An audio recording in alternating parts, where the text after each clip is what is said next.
Hi everybody, welcome to my homestead and welcome to my channel. If you haven't already, please subscribe, like this video if you like it, hit the notification bell, and please leave a comment. I'd love to hear what you have to say. I think I have a pretty good video for you tonight.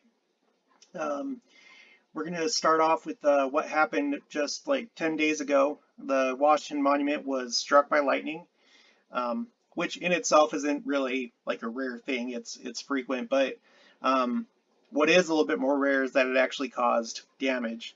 And it looks like it's going to be closed at least until tomorrow, Thursday, August 26th, because of damage done to the monument's electronic access system. So that just happened. I got a video of it over here. Maybe it was in this one right here. Take a look at it. Bam. Just a solid strike right to the top, causing damage, and repairs are currently underway. Now, what I didn't know is I guess there's been stuff going on with the Washington Monument for the last 10 years. Got this article here. And these are things I actually didn't really know about. It was 10 years ago Monday that an earthquake rocked the Washington metro region, causing $15 million in damage to the Washington Monument. Since then, it's been a roller coaster of woes for the district's tallest building. So I guess I was asleep when that earthquake hit. It's not common really okay, so this was a 5.8. That's not too common really for the East Coast or the Washington, D.C. area. But it happened. It caused damage. Actually, I looked up a video of it, and you can see here, let me just play it a little bit. This is a camera inside the monument, and you can see everybody scrambling and making their way down the stairs down to safety. Nobody was hurt, but yeah, there was all that damage done to the monument itself. And let's go back here. So,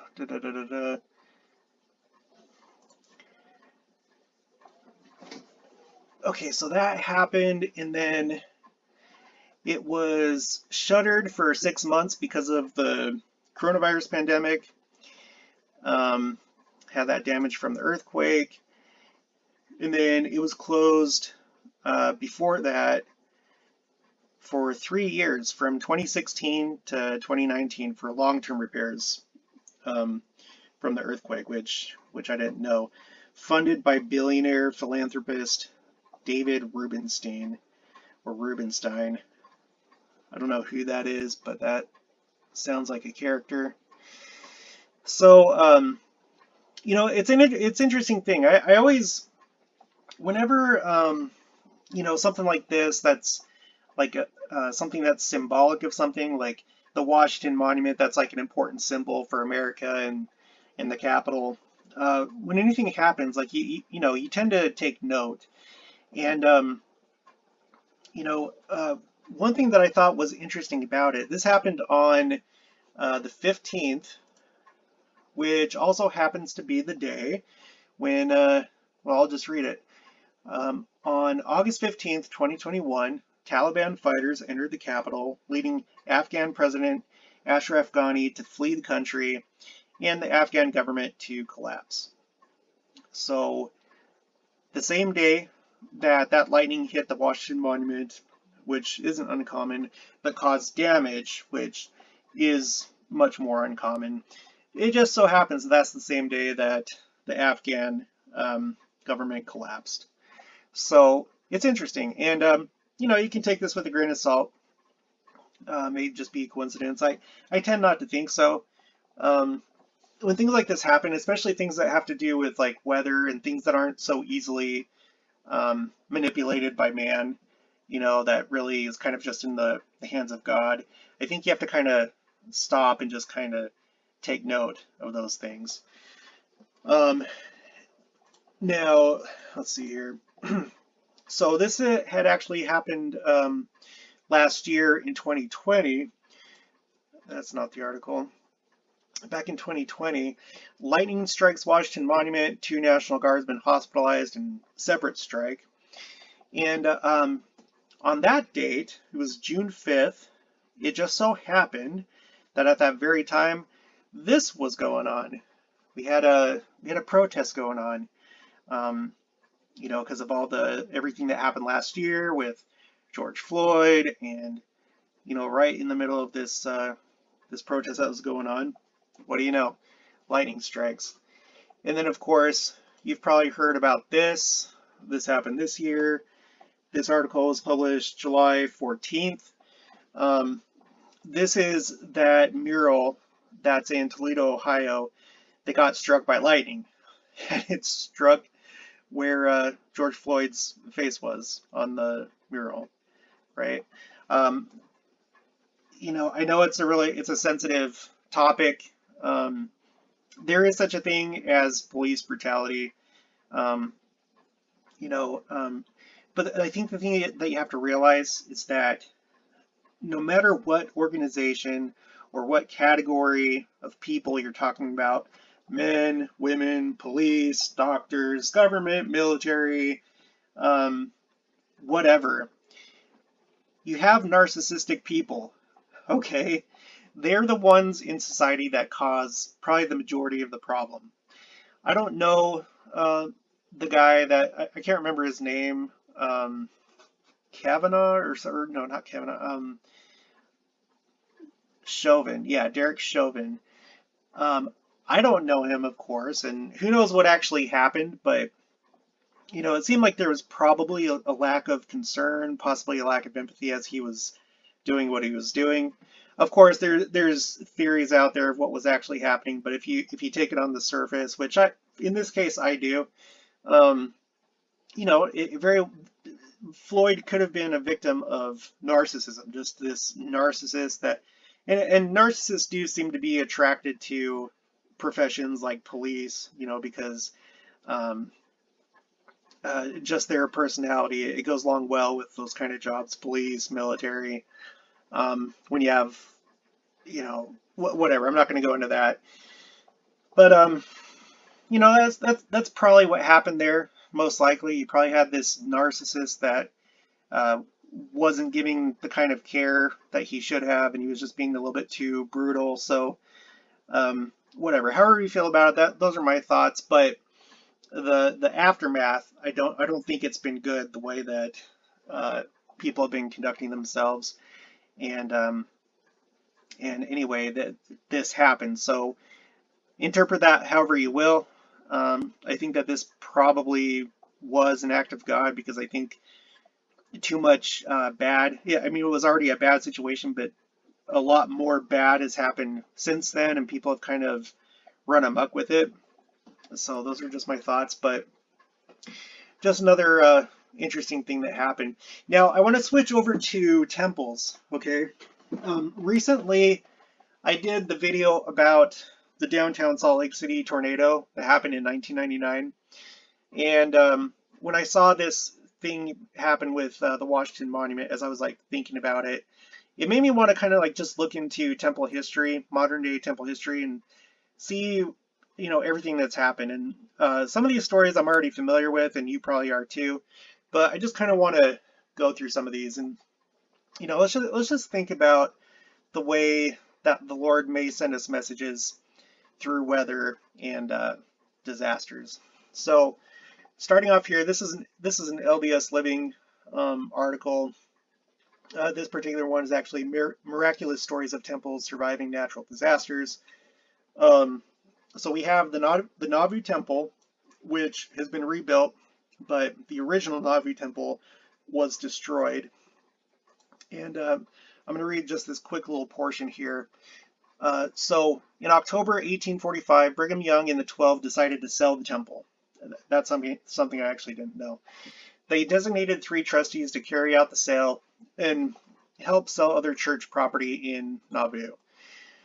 They advertised the temple as being admirably designed for literary and religious purposes.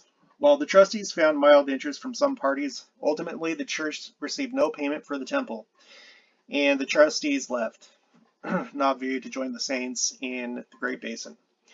Then, on October 9th, 1848, fire destroyed the temple. All right, so this is our first disaster to happen to a modern day temple. It was fire. Um, the history of Hancock County describes the scene. About 3 o'clock in the morning, fire was discovered in the cupola, or cupola. I'm not sure how that's pronounced. It made but little headway when first seen, but spread rapidly, and in a very short period, the lofty spire was a mass of flame, shooting high in the air and illuminating a wide extent of the country. It was seen for miles away. The citizens gathered around, but nothing could be done to save the structure. It was entirely of wood except the walls, and nothing could have stopped the progress of the flames. In 2 hours, and before the sun dawned upon the earth, the proud structure, reared at so much cost, an anomaly in architecture, and a monument of religious zeal, stood with 4 blackened and smoking walls only remaining. In 1849, the Icarians, a French communal group, purchased the charred superstructure in hopes of renovating it for use as a school. After the tornado of 1850 rendered the walls unsalvageable, they abandoned the project. And actually, there's a picture of it up here of what it looked like. It says, by the time the London trained artist Frederick Piercy traveled through Nauvoo in 1853, so that would have been after the tornado, a crumbling facade was all that remained of the NaVi Temple. So it was first destroyed by fire, and then after that a tornado came and basically took care of it, and it just kind of fell apart over time. So it's interesting, and I've heard people talk about this pretty much my whole life because I grew up in the church, and it's as though like the Lord was saving the temple and preserving its sanctity, not letting it be used by other groups for other purposes, which is amazing. And of course, the Lord knew that later on we would be able to rebuild it in the same spot and make it come back to life, and that's exactly what happened. And then we got what happened with the St. George Temple. This is another famous story. So the site was dedicated and construction begun in 1871. By the beginning of 1877, the temple was approaching completion. Brigham was not in good health, suffering from rheumatism, and had spent the winter in St. George, watching the construction. The saints were so eager to receive temple blessings that sections of the new temple were dedicated and put to use as they were completed, starting with the baptismal area in January. However, Brigham expressed displeasure about one aspect of the new temple. He felt the tower of the temple was too short for the building, that it should be higher and more dignified. But the people declined to make the change at that late date, which I'd like to have been a fly on the wall there, and worked to finish the construction with the tower staying as it was.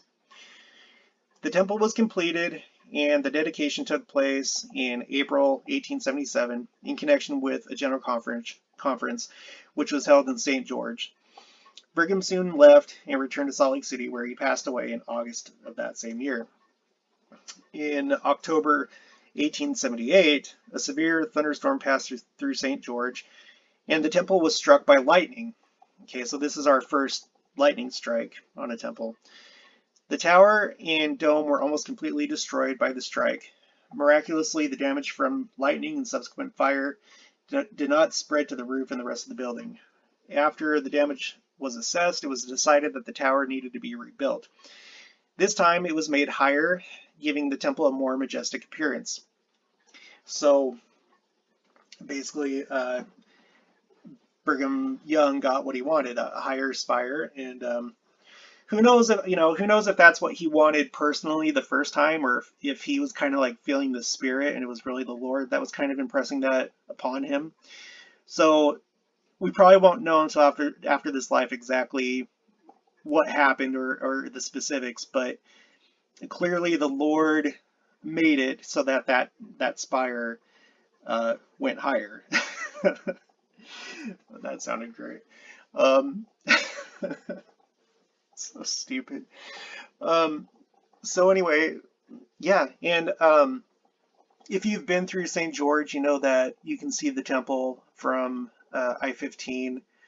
You know, when you're like coming back from Vegas and you're going back to Salt Lake or wherever it is that you're going.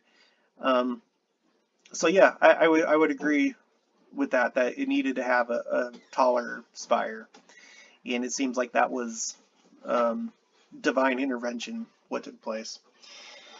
All right, and then we have the Manti, Utah Temple, which in 1928 it was struck by lightning on the east tower. Now the Mantai Temple, it doesn't have an angel Moroni up on the east side or on the temple at all. It would, if it did have an angel Moroni, it would be on the east tower. So I don't know if it's significant that the east tower was struck, but it says here that fire started, burned for 3 hours before it could be extinguished. Okay, so we have the Mantai Temple now that's been affected. All right. No, actually, let me go back here. So that was in 1928. In 1999, there was Cyclone Val, which I guess that spared the Apia Samoa Temple. The Raleigh, North Carolina Temple was spared with Hurricane Floyd, 1999. Now, I did a video about this, about the Salt Lake City tornado. There's a lot of interesting details in that, so if you haven't seen that video, I would encourage you to watch it. So what happened, right before the beginning of the millennium, according to the Gregorian calendar, on August 11th, which 11 is an interesting number, we had this really rare tornado. And like I mentioned before in the other video, having a tornado go through a major downtown city is already rare enough. But for it to happen in Salt Lake City, of all places, where tornadoes just are not common, right? Especially like that close to the mountains, because Salt Lake City, it's kind of just right there next to the mountains. It's kind of like tucked in the northeast corner of the valley, just really close to the mountains, and so it's kind of amazing that this even happened. And yeah, just go check out that other video because there's a lot of things that happened. But we had this occur where the tornado struck, but it did not damage the temple. Right here is Temple Square, and it just kind of like nicked the corner of Temple Square.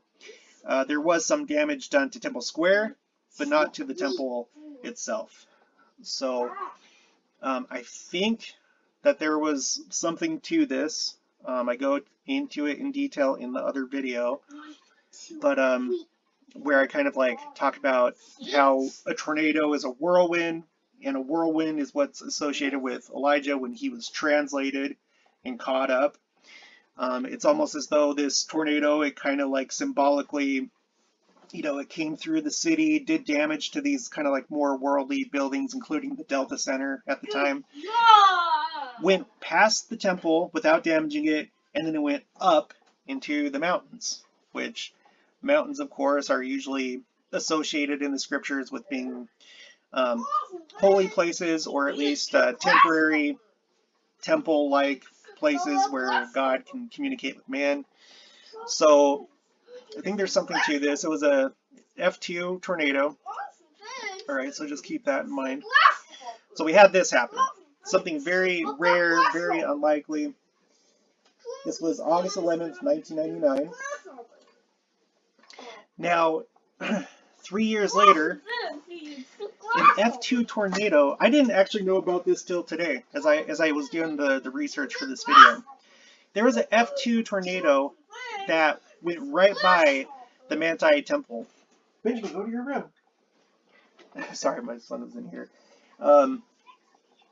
Yeah, it like went right by the Mantai Temple. This little thing right here with the two spires, this is the Mantai Temple, and here's the tornado. I'm going to play this a little bit. I'm going to include the link for this in the description in case you want to watch the whole thing or, just watch it. So that is fascinating. That is fascinating. Both these two tornadoes. Hold on for just 1 second. Benjamin, go to your bedroom. Go. Both these two tornadoes, okay, both F2 tornadoes, basically skirted the temple. It just like barely touched the temple without damaging them. And with both of these in Utah, which just in Utah, I mean, tornadoes aren't very common. So to have these two very kind of rare tornadoes in unlikely places, both going right by a temple and just kind of nicking them a little bit without causing damage to the temple itself. And in between these two dates, okay, August 11th, 1999 and September 8th, 2002, we have first the dedication of the Palmyra, New York Temple on April 6th, 2000. So that happened just months after the downtown Salt Lake City tornado. Now, I'm pointing this out because, well, for two reasons. One, I do give credit and think that the Jody Stoddard timeline is pretty good. And even if you're not like a follower of her, or you're like a Sixth Seal type person, it's still interesting because this was one of the only times that we had a church-wide dedication of a temple where essentially they turned, I think it was just stake centers, into kind of like temporary extensions of the temple. You had to have a recommend to come to these dedications, and it was broadcast by satellite. But you had this one here that just happened months before, or months after the downtown tornado in Salt Lake. And then we had the NaVi Temple dedication. Let's see, that's June. What did we say? Okay, this was in September. Yeah. So we had the NaVi Temple, which had the same type of dedication where the entire church was invited, all worthy members that could get a temple recommend. This happened just a few months before this Mantai Temple, or the Mantai Temple tornado. So I think the way that you have to look at this, okay, one way to look at this is that, like, if you're the prophet, or if you're a general authority, but especially if you're the prophet, and you're just going about your business and you're doing all your things, and you see these two events happen, right? You're going to be like keenly aware and concerned for all church property, especially temples, and just the nature of your job being a prophet, and probably being keenly aware that the weather and the things that the weather can do and recognize the weather as like acts of God. You're probably going to take note of these two tornadoes and maybe even think about how it's interesting that during this time when we're having these special dedications, as far as I know, it's like the first time that that's ever happened, where it's just been like church-wide and broadcast by satellite, all parts of the world. It just so happens that those two dedications are bookended by tornadoes. how does that happen? It's got to mean something. It's almost like a, like parentheses, or it's like pointing to these two events. If you're the prophet, I would think that that's how you would probably look at this. So, um, sixth seal or seventh seal, I don't think it matters. I think you can still look at this as like some kind of significant happenstance, right? Probably more than just coincidental with how rare these kind of tornadoes are in Utah in the first place, and then the rarity of how close they came to these two temples, these two pioneer era temples. Um, Man, you just got to really stop and just kind of wonder. And by the way, the Palmyra Temple is the 77th operating temple of the church. And we know that 7 is kind of a sacred number, um, both in our church and Christianity and among the Jews. So that's really fascinating. That's really fascinating. I think you have to stop and wonder why this was so important. Like, of course, that's where, close to where the prophet Joseph Smith had the first vision and all that. But I think there's more going on than just that. All right. So moving on. 9th of July 2003, we had the fire that destroyed the, I don't know if that's pronounced Apia or Apia, Samoa Temple. So that happened. Now, as it turns out, where is it? Okay. As it turns out, okay, I've talked about on my channel how odd it was that the trumpet fell out of Angel Moroni's hands with the Salt Lake Temple last year, and it is odd. But what I didn't know until today is that this has actually happened before. So we have, let's see here. So we have the Apia Samoa Temple that where the Moroni statue lost its trumpet, 29 September 2009. And then in Chile, a year later, 2010, the Santiago, Chile Temple lost its trumpet because of a 8.5 earthquake. And then, sorry, I should have done this in chronological order. And then the Tokyo Temple in 2005 also lost its trumpet during an earthquake. So I guess it is possible for it to happen, but I still think that this is probably something that we should all take note of. I can't really correlate these with any particular event like I was able to with the Salt Lake Temple. With the Salt Lake Temple, just like a couple weeks before is when you had all those BYU students that decided it'd be a great idea to march downtown and protest against the prophet and the general authorities because they want more rainbow values and rainbow things to happen, at BYU.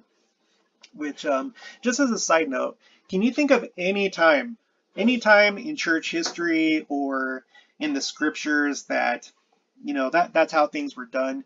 Like, you don't like how the church is running or what the prophet's saying, and so you start up a protest, and then you go and you protest, and then the prophet and the Lord are like, oh yeah, okay, yeah, let's do that.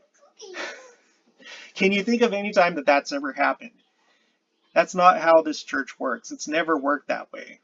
You don't go and protest the prophet of God, right? So, sorry, just one second. Benjamin, go to your room. No. Okay, be quiet then. No. So,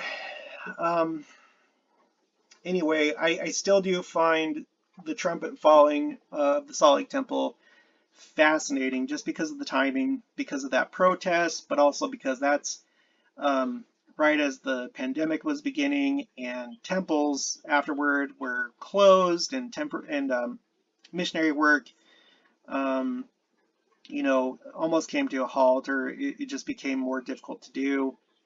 Um, I think that definitely was a sign, and these ones probably were too. If I'm able to come up with anything that these may have been associated with, then I'll let you know.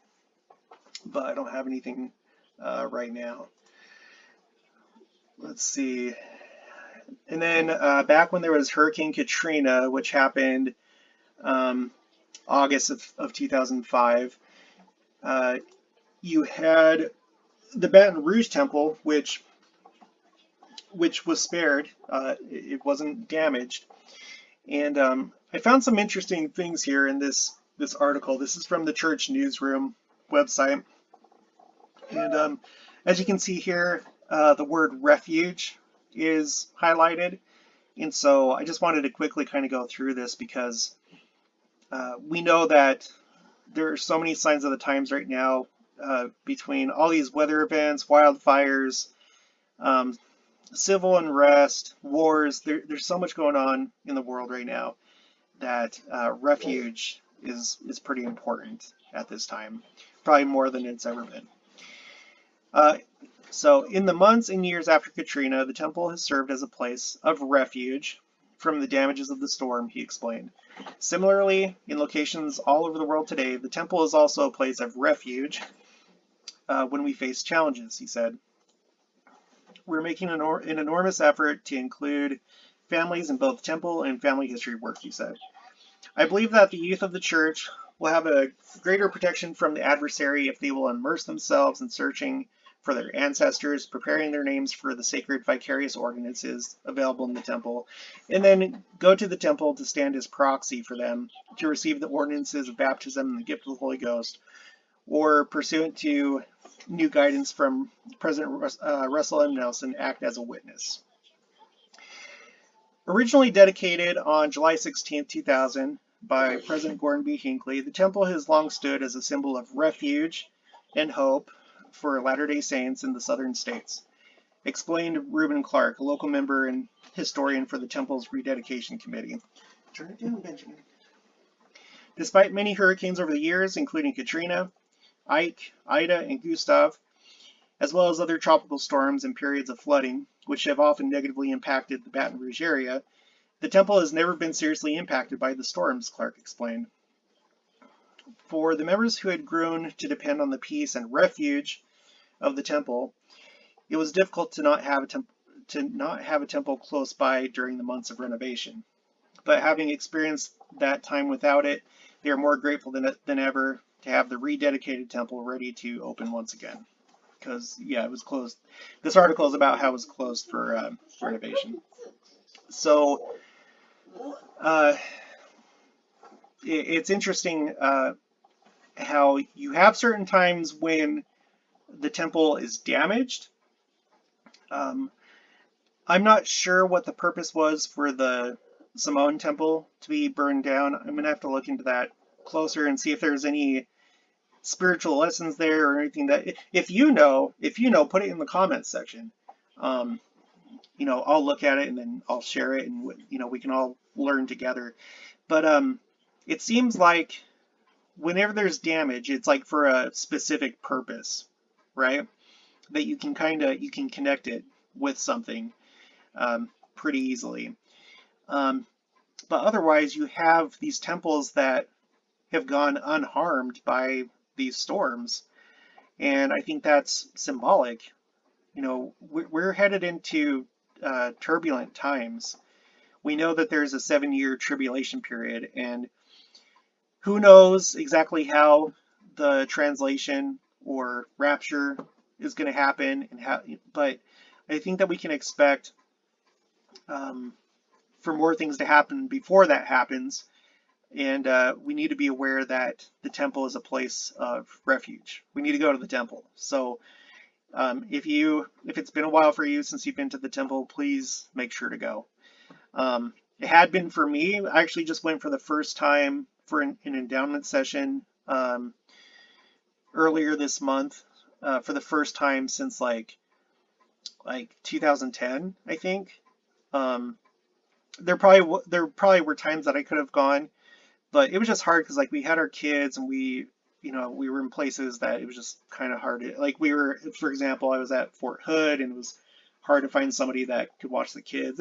We probably could have found somebody, there's not really an excuse, but you know, whatever you do, don't look for excuses. Try and figure out ways to get it done, especially right now, because we just went through a time when the temple's been closed and now they're starting to reopen, and we better take advantage of it because for all we know, they're going to close down again. We don't know what's going to happen, so do it. Do it as soon as possible, just in case they close again. All right, now moving on here. So in May of 2016, the angel Moroni of the Bountiful Temple, which is actually the temple that I was sealed in, it's a beautiful temple, was struck by lightning.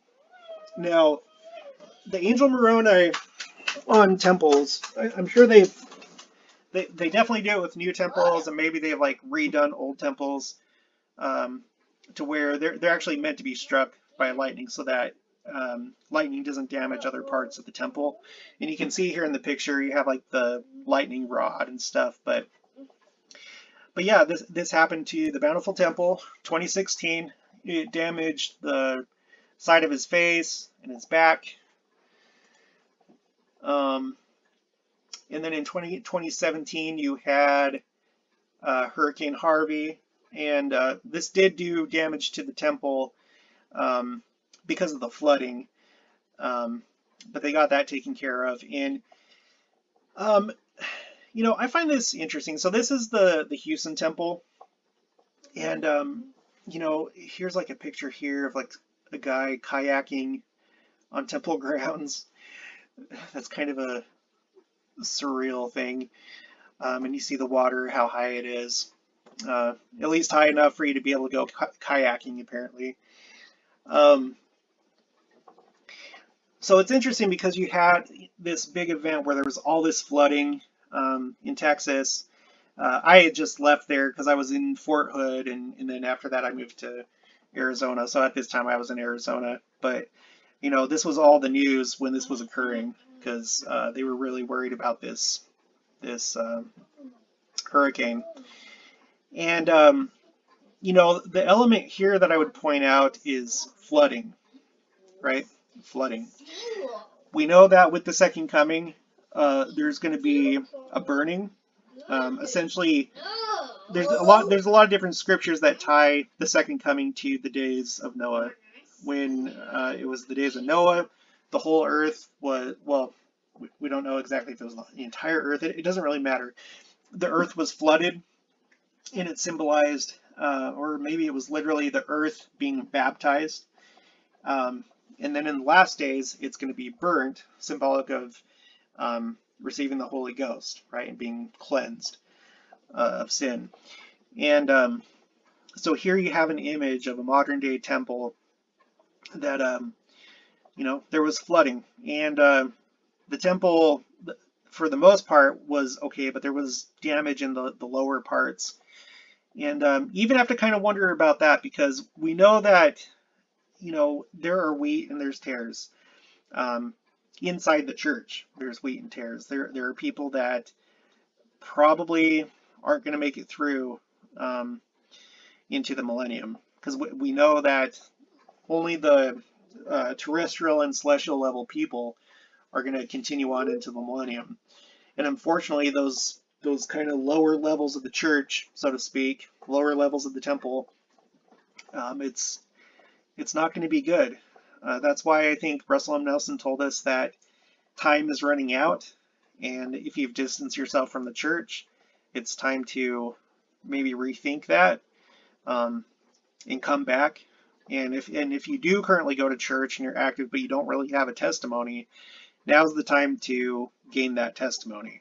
Okay, you don't want to be one of the lower level people that gets damaged by this coming flood or this fire that's coming upon the earth. So I just thought that was kind of interesting, Now, Benjamin, go over there. Go over there. Now, the NaVi Temple was struck by lightning. I didn't know this until I researched this today. This happened in 2019, and I read through this, and part of the trumpet was damaged. This part right here, you can see it's all like blackened and like thinner. So that got damaged. So this is interesting because this is a temple that has been destroyed by fire. It was destroyed also by a tornado, and now it's also been hit by lightning.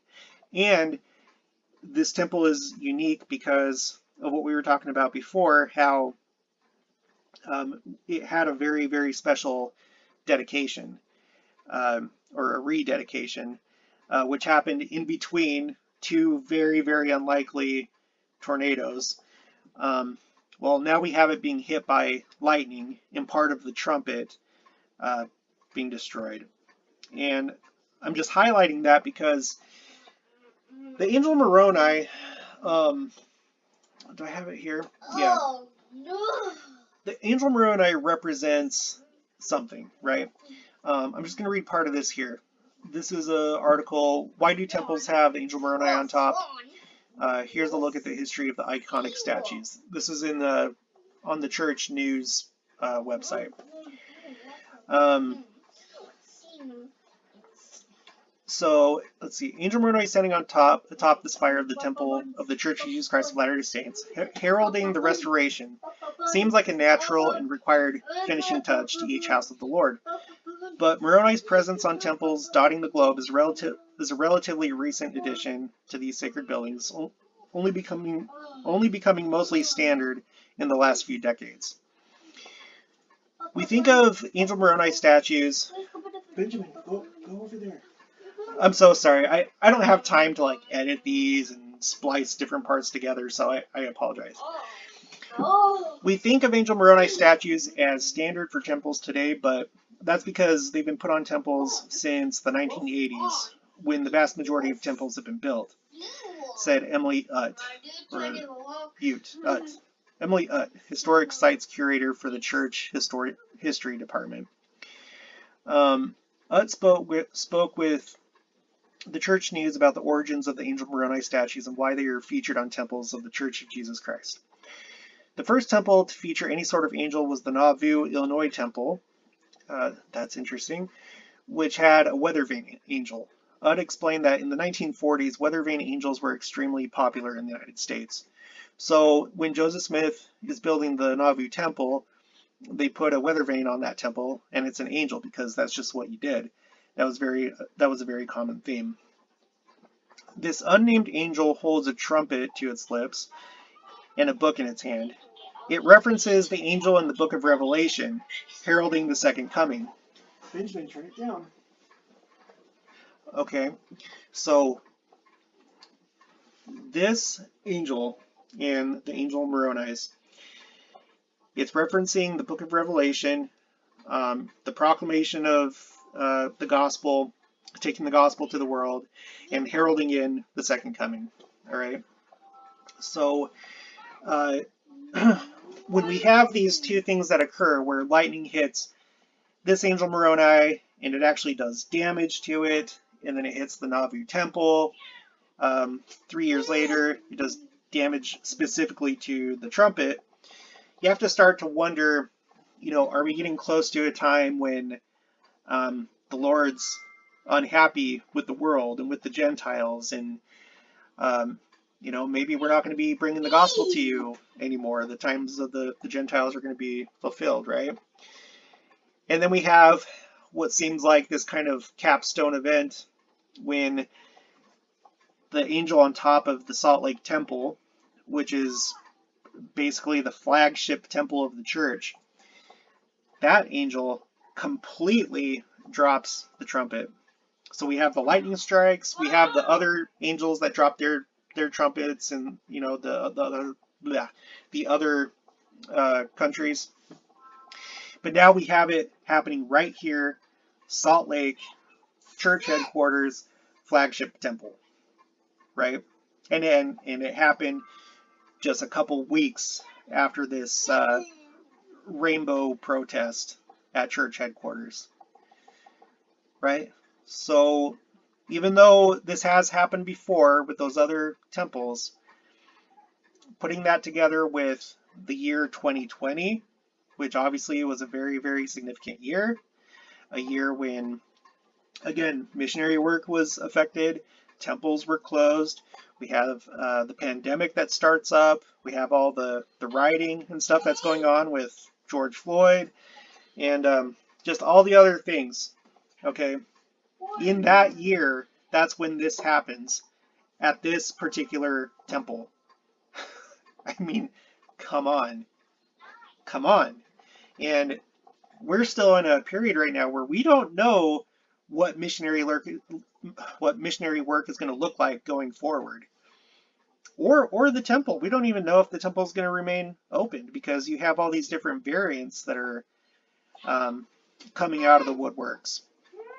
You know, that's why I say we need to get to the temple right now. If you haven't been, please go. Please go now because we don't know how much time we have. Let's see what else I have. I think that's actually about it. Yeah. So so we have all this stuff going on. I think the Lord does work and send messages through weather. There's this possible message that was sent just recently to and sent through the Washington Monument as all this stuff is unfolding with Afghanistan, and on the very day that that the government fell in Afghanistan. I think we need to pay attention. We need to pay attention to the weather, specifically when it causes damage to these iconic and symbolic buildings and structures. We need to pay attention to just all of it. The wildfires are raging in the west.